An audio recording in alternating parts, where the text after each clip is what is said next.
Honestly, the question that got me the most was the DDLJ question. Like, I am... Kajal's my favorite actor ever. Do I have 3 hours? I'm just like, no, I don't have 3 hours. They see me dating, they hating. I called my friends and I was like, hey, went on a date. It was super uneventful, but maybe we should just talk things through. And so we had a few conversations. That's kind of what I spent a good chunk of my day yesterday, just catching up on, calling some friends up. She's a great girl, super vibrant personality. We just we have different values, and I think we're just at a different stage. And I'm really excited because, you know, I get a brand new opportunity today. I'm a little anxious today in comparison to last time. Last time I was nervous, today I'm anxious. I felt on my last date, the priorities weren't like the future, like what he saw in the future. It's great to be like in the moment, but I definitely want to find someone who has an idea of what their future is going to look like. Maybe we just didn't get to talk about it on the first date, so that's something that I would like to hopefully, you know, discuss today with whoever my date is. For this date in particular, I'm going to just try to read the situation and then just kind of double click into things.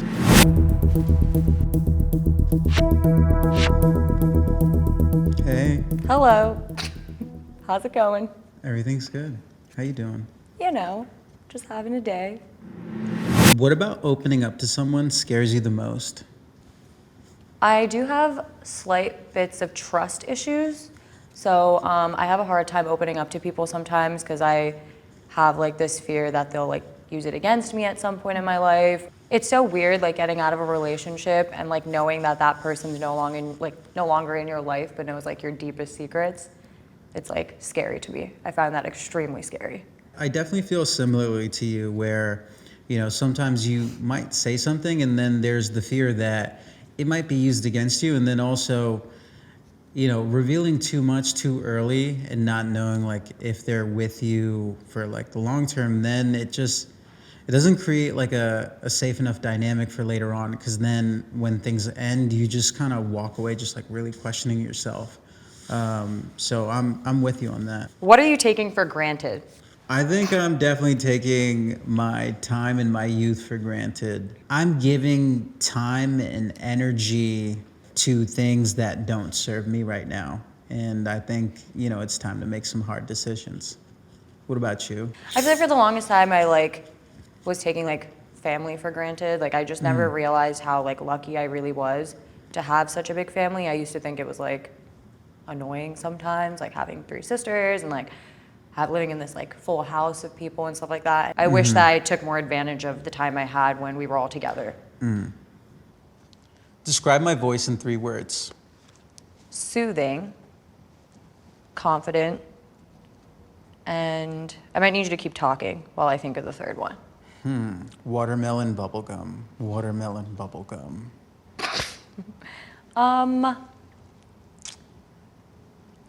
Funny. I can see a funny, but like not like a sarcastic funny, like a genuinely like nice funny, if that makes sense. Thank you. Well, Sanjana can tell you, I have a lot of sarcasm today. A lot. How does culture play a role in your life?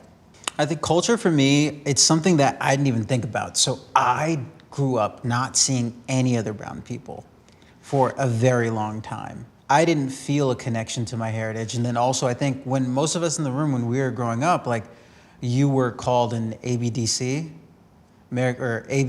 American Born Confused Desi, ABCD. All right, yeah, I guess now I'm whatever. Can't put words together.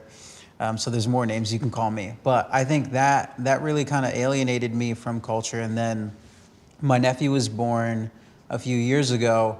And then I was like, ooh, I really want to be able to, you know, have really awesome moments with him and then also be able to pass some things down to him. So I really got into it. But I'm doing it in my own way. And I have my own practice for how I connect with my heritage. What about you? I consider myself pretty cultural. I grew up in like predominantly like a white community in Pennsylvania. So like I didn't have that many like other Indian friends growing up, but I was very grateful to live in the same house as my grandparents throughout my entire life, which like has always played like, I think I'm really lucky. Like a lot of people don't get that. I'm afraid that like our generation is gonna let like our culture die out. That's like that's a fear of mine, and I don't want that to happen because we're so lucky to have such like a colorful and detailed lifestyle, like with all like Diwali, Navratri, like all of these different holidays. Like there's nothing compared to like to me for like Christmas or Halloween or anything like that. It's just so much different. So it's really important to me that I keep those roots even after I don't have, hopefully it won't be anytime soon, but parents or grandparents that are there to guide me. So it's important. It's like really important to me. How emotionally available do you currently feel?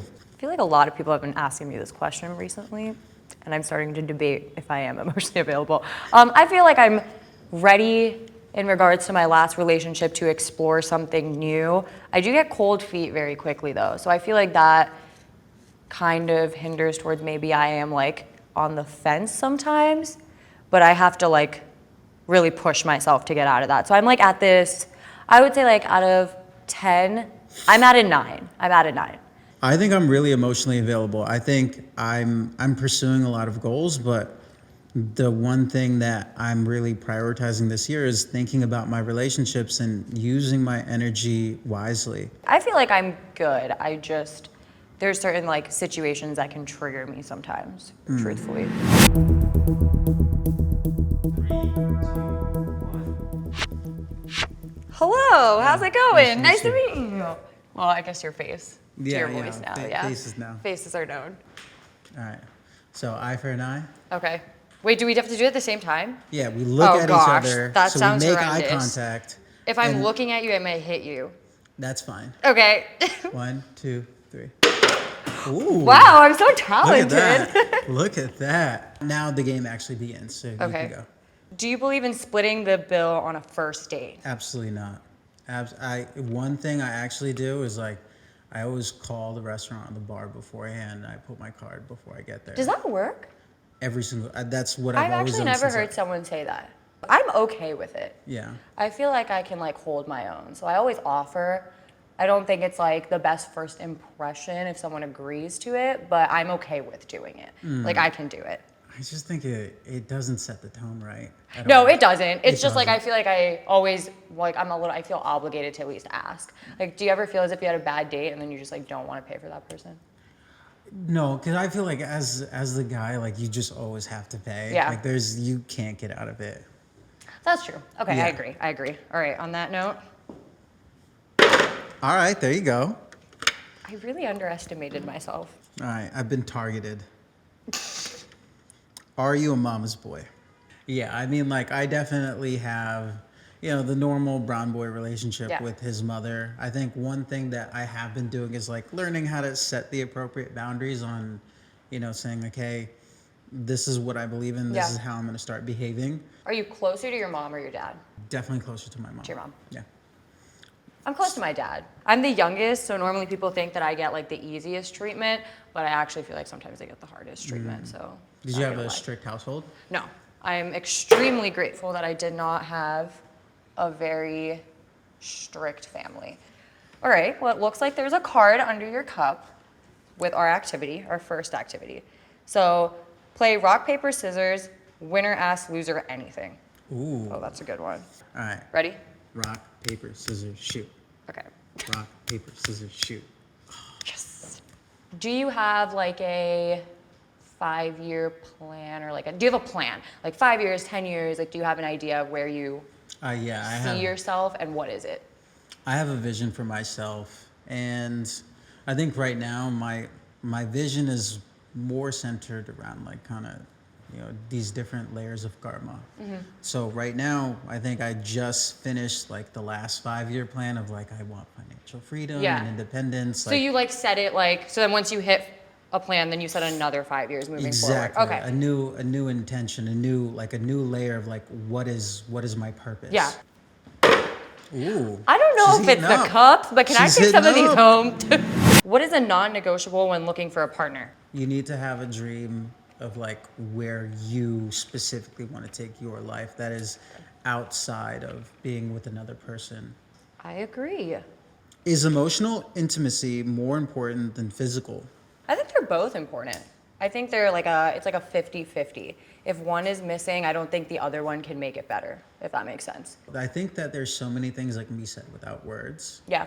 And like, that's why I lean more towards physical intimacy. That makes sense. I just feel like sometimes if there's one is like less, then we try to like cover it up by making the other one like more intense. Respect is a big thing for me, and I do think that's like an emotional thing, whether it be how people react to situations or how you take care of someone. Like I know that like when I get upset, I shut down. Like I'm quiet. Like I don't like to talk. I like to be left alone, and I feel like I need my partner to understand that when I want to be left alone, I just need to be left alone. I feel like I want to be able to do it on my own terms. Is it true that like, this is gonna sound really inappropriate, the wetter the ball, Yeah, I think you're right. okay, maybe I really should just keep some of my thoughts to myself. There you go. See? Okay, they were right. Would you be willing to be in an open relationship or a casual situationship? I have been in the past when I wasn't like sure what I wanted because I didn't want to hold the other person back, knowing that in the back of my head I wasn't ready for commitment. So I'm not anymore. Now I'm like, I have like a path, I know what I want. I just don't feel as if like, I feel like that's something you do when like you're a little younger. Yeah, I think for me, open relationship is always like a very hard no. Yeah. And for a casual situationship, I'm like, I really like communicating and knowing how to define things. And so like, I think that once you start to define things and say, this is where we're at, it's no longer a casual thing because both people know where you're at. Yeah. I don't ever keep anyone in the dark. I feel like a casual situationship is just like a recipe for disaster. Like someone's gonna catch feelings, someone's gonna get hurt, even though you said you weren't. And then like, I would just feel bad if like I was the one to hurt someone. And like, I feel like those also like casual relationships require a lot of like definition and like rules essentially, because you may think something's okay and the other person may think that's not okay. Yeah. And it's just too confusing. Honestly, I just don't have the time and energy to put myself in confusing situations. And once you spend the time to define all that stuff, then it's like, all right, it's not casual anymore. And is it like worth your time if like there's no like goal, I guess, or just fun? It's just fun. I don't know. It's not for me. I don't think casual relationships, situationships are the worst situation you can be in. Yes, like I said, like someone gets hurt at the end of the day, but I've definitely been in a fair share of those. Sorry, Mom, don't hate me. I've been in a fair share of those, but I feel like if I ever went on a second date and maybe like it got more like how many, or like there was a question of it, I might be like a little judged, but it was only just because at that time I wasn't ready. So I think that was like a question that I held myself back on. What is your love language? I am a physical touch person. It goes physical touch, quality time, and then words of affirmation are my order. I feel like my language and every single dude ever is always physical touch is number one, words of affirmation 2, and then everything just kind of blends together after that. All right. There's a lot here. They want us to do charades. Act out the movie for your date to guess, but these are 2 movies I haven't seen. So I don't know what I'm gonna do. Just let me know if it's an American movie or a Bollywood movie. I'm pretty floored. I don't think I can do this one. I can't act out DDLJ. Therefore, I'm gonna take a shot. Okay. All right? All right. She took her frustration out on me. She was like, I think I'm a little upset. She made every shot. She made every shot. Yeah, I missed that one because I'm a little upset right now. You haven't seen any good, like what movies do you watch? I don't really watch. You don't watch movies at all? Do you watch TV shows? I watch Ted Lasso. Okay. I like the Batman movies. I love the Batman movies. Funna is my favorite Bollywood movie. Okay, so you've seen Bollywood I've seen movies. some things. Okay. Ooh. Would you move in together before marriage? I think that's a good idea. I know that there's some psychology study that advocates against it, but I'm like, I think I would want to live together before being married. Yeah, I am a little bit more conservative in that manner, where I don't think that I need to live with someone before marrying them. I think, so one of my sisters was, her now husband lived in Delaware and she was in Pennsylvania while they were dating. And like, for me, like my parents didn't let him like really, he didn't even ask to ever like stay in our house until they got like engaged. And I think a big thing for it, like he would like literally come, spend like an entire day with her and then stay in a hotel, which I like have a lot of respect for that, especially with like our generation. Like it's not like, obviously if I have like a boyfriend in the city, like I'm not sending him home at the end of the night, like, cause it's my place. So I have a lot of respect that he did that. Like he did, and I think that really defines a person in that manner. I don't think it's a bad idea. It's definitely, I feel like it's healthy, but I don't think you have to live with someone to know if like they're like wedding ready, I guess. Yeah. I wouldn't personally live with someone, and that's just like, I'm a little bit more old school on that. All right, I don't know which one I wanna go for. That was Take another shot. I gotta give you a gentleman's rack. Oh. Yeah, my bad. Oh, it did make it easier. There we go. What does ambition mean to you? Ambition means to me having long-term goals. Like I feel like being ambitious means you have to have something that might seem unattainable at the moment, but it's something you will work towards. So close. So close, but so far. Mm-hmm. I feel like I still have a chance here. I think you do. Yeah, I think I can go for it. Is there a technique? Woo. Well, no, you get a rebuttal. You get a rebuttal. Oh, I do? Okay. Yeah. Everyone close your eyes, take a deep breath for me. Thank Manifest you. the shot. Manifest my Manifest reality. This reality. Okay, I have it tattooed on my arm, so. Oh my God, I'm going home. Did you manifest it seriously? Yes, I do. I do. I have it tattooed on my arm. But the shot, did you manifest the shot seriously? Okay, not really. It wasn't like my first. You won. Yeah, I just won the game. Yes. You know, I just won a game of beer pong where I had a very beautiful distraction. I'm very proud of myself where I was able to focus on the cups.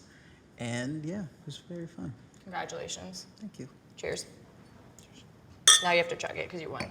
I don't chug wine. I like that she did have goals, and I also really liked that she values ambition. Yeah, no, definitely. That was extremely attractive that he has goals and ambitions. He knows what he wants. My last date we didn't get into it. Maybe he does, but we didn't get really into it. Honestly, the question that got me the most was the DDLJ question. Like, Bollywood movies are really important. Not even DDLJ, How to Lose a Guy in 10 Days, a classic American movie. But I'm just like, I'm a movie junkie. I don't expect my significant other to, okay, How to Lose a Guy in 10 Days, I can still say. But DDLJ is like, I have like friends of different culture that have seen DDLJ.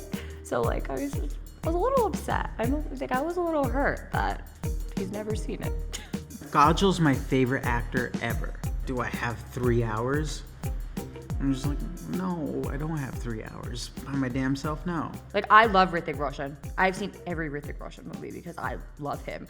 But like, I just feel like, you know the actors in it, but you haven't seen like one of the most classic Bollywood movies of like, ever.